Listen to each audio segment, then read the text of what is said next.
It's challenging out there to find things as effective as email, Right. It's the highest ROI is Yeah. still second to word of mouth, so yeah. it continues to be that. And everybody has a unique email. It's a very Yes. effective channel, right?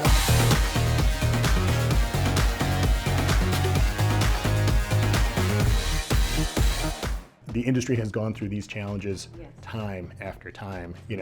Go from the Wild West days to canned spam coming into place in 2003, and that was going to be the end of commercial email, and obviously not even close. It just set the guidelines so it could keep growing.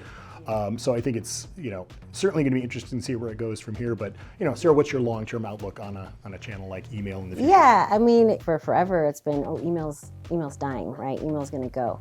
As you guys know, we're known for email. We have our internal teams. It's kind of our bread and butter. Obviously, we've diversified to other channels, and we're seeing a lot of success and growth there. But email is our life source, in a way, if you will, and we don't expect it to go anywhere.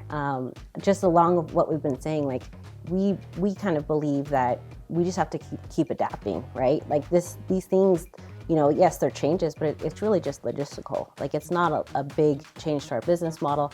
The compliance standards that we have in place, the processes that we have in place, we're really just adapting a little bit, but we're not worried about these rules. And in fact, we're happy to jump on board if it means that we're going to stick around and we're going to be a sustainable brand. So yeah, this one and the one-to-one that's coming, we want to be prepared. We want to educate our clients. We want them to be prepared, and not to take anybody by surprise, but we don't see it as a reason that we're not going to grow or succeed in 2024 and on from there. So.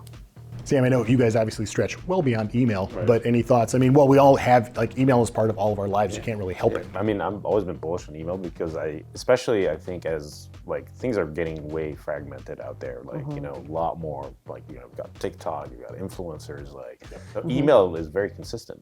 And I think I read a stat that people now check their email 20 times a day, and everybody has a unique email. It's a very effective channel, right? Yes. One of the things I think our engineering team is kind of looking at is enhancing kind of our traffic security. We're tracking domains, monitoring domains more to see if they're blacklisted, notifying folks as well. So kind of to help with that, staying compliant. I know we're early on, but we're looking at that kind of as well. And then within our platform, we have a whole direct messaging aspect of it where you can message your affiliates. So we just want to ensure that part is also compliant, and subs are there and everything like that. I agree with you. I don't think it's going to change the industry, especially with folks that are kind of already compliant. And I do think it's going to continue to be an effective channel. I mean, it's challenging out there to find things as effective as email. Right. It's the highest ROI still, second to word of mouth. So it continues to be that.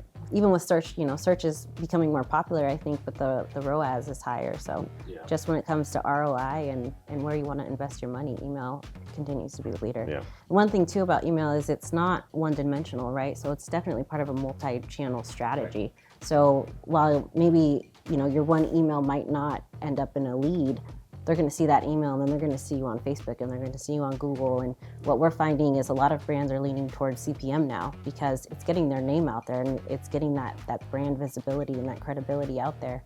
And then maybe they convert on a different property or a different ad or something like that.